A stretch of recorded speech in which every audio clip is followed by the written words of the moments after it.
हर साल मध्य प्रदेश के लाखों युवा बड़े बड़े सपने लेकर पीएससी की भर्ती परीक्षाओं की तैयारी करते हैं, लेकिन बाद में क्या होता है ये सभी को पता है। हम लगातार आपको खबरें दिखा रहे हैं।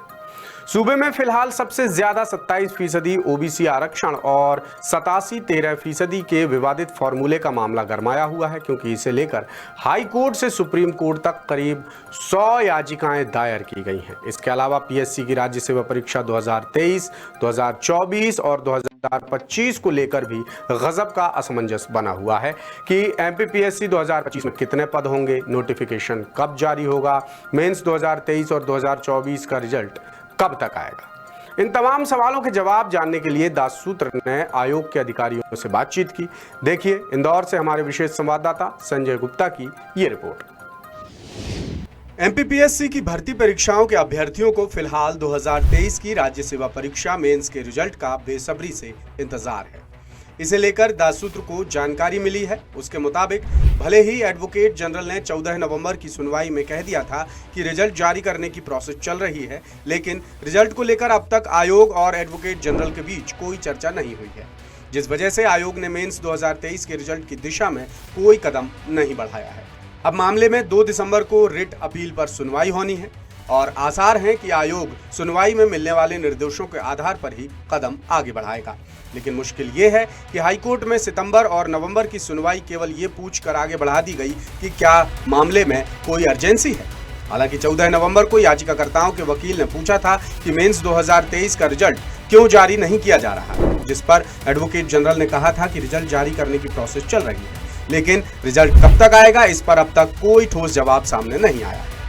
अब ये बात बेहद जरूरी हो गई है कि कोर्ट में उम्मीदवारों की तरफ से मजबूती से पक्ष रखा जाए कि एडवोकेट जनरल के भरोसे के बाद भी रिजल्ट नहीं आया और परीक्षा होकर करीब 9 महीने बीत चुके हैं। यानी याचिकाकर्ताओं को कोर्ट में अर्जेंसी दिखानी और बतानी पड़ेगी। साथ ही कोर्ट से निवेदन भी करना होगा कि वो कोई भी आदेश सीधे आयोग को ना दे, वरना मामला फिर से अटक जाएगा।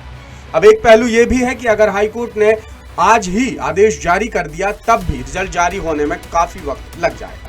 अब रिजल्ट रुकने की वजहों पर गौर करें तो मार्च में युवाओं के भारी विरोध के बावजूद एमपीपीएससी ने जबरदस्ती मेंस परीक्षा करा ली, लेकिन प्रीलिम्स के सवालों को लेकर कोर्ट में आपत्ति लग गई और 2 सवालों को गलत माना गया, जिसके आधार पर कोर्ट ने राज्य वन सेवा की प्रारंभिक परीक्षा का रिजल्ट रिवाइज करने का आदेश दिया। लेकिन कोर्ट का आदेश ना मानकर आयोग स्टे ले आया और राज्य वन सेवा मेंस का रिजल्ट जारी कर दिया, जबकि बेवजह राज्य सेवा परीक्षा का रिजल्ट रोक लिया और रिजल्ट जारी करने पर किसी तरह की कोई कानूनी रोक भी नहीं है। ऐसे में ये बात समझ से परे है कि 2023 की परीक्षा का रिजल्ट आयोग क्यों जारी नहीं कर रहा है। अब आते हैं राज्य सेवा परीक्षा 2024 पर। राज्य सेवा परीक्षा मेंस 2024 का रिजल्ट जारी करने में भी कोई कानूनी रोक नहीं है। परीक्षा 26 अक्टूबर को खत्म हुई और रिजल्ट जारी करने के लिए करीब 2 महीने बाद का समय बताया गया और एमपीपीएससी को शायद 2024 की परीक्षा को लेकर भी कोई टेंशन नहीं है, क्योंकि इसके लिए फिलहाल इंटरव्यू विंडो ही उपलब्ध नहीं है। अभी 2022 के इंटरव्यू चल रहे हैं, फिर दिसंबर के आखिर में असिस्टेंट प्रोफेसर के इंटरव्यू प्रस्तावित हैं। फिर 2023 की परीक्षा की स्थिति साफ होने के बाद मार्च अप्रैल 2024 में इंटरव्यू होंगे। वहीं वरिष्ठता के मुद्दे के चलते आयोग सिलसिलेवार तरीके से आगे बढ़ेगा और इसी तरह अंतिम रिजल्ट जारी करेगा। अब राज्य सेवा परीक्षा 2025 की स्थिति देखें तो राज्य सेवा परीक्षा 2025 को लेकर आयोग ने एक अच्छा कदम जरूर उठाया है और पहले से ही प्रारंभिक परीक्षा की तारीख 16 फरवरी 2024 घोषित कर दी है। लेकिन अब उम्मीदवारों को नोटिफिकेशन जारी होने का इंतजार है ताकि पदों को लेकर स्थिति साफ हो सके।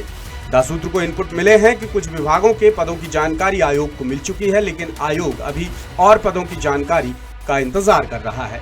आयोग 20 दिसंबर तक इंतजार करेगा, फिर 2025 का नोटिफिकेशन जारी कर देगा। इसके अलावा 2025 का एग्जाम कैलेंडर भी दिसंबर के बीच में ही जारी होने की बात कही जा रही है। अब साल दर साल पदों की संख्या देखें तो राज्य सेवा परीक्षा 2024 में 110, 2023 में 229, 2022 में 425, 2021 में 229 और 2020 में 260 पद थे, जिस वजह से उम्मीदवारों की संख्या 3,75,000 से गिरकर 1,89,000 पर आ गई है। हालांकि जिस तरह मुख्यमंत्री डॉक्टर मोहन यादव ने 1 लाख पदों पर भर्ती की बात कही है और विभागों को खाली पदों की जानकारी जुटाने का आदेश दिया है, उससे 2025 में पहले से कहीं ज्यादा पद आने की उम्मीद की जा रही है। लेटेस्ट, इन्वेस्टिगेटिव और इन डेप्थ खबरें देखने के लिए ज्वाइन कीजिए द सूत्र का व्हाट्सएप चैनल, सब्सक्राइब कीजिए यूट्यूब चैनल, लाइक कीजिए फेसबुक पेज और पढ़ते रहिए वेबसाइट www.dasudr.com।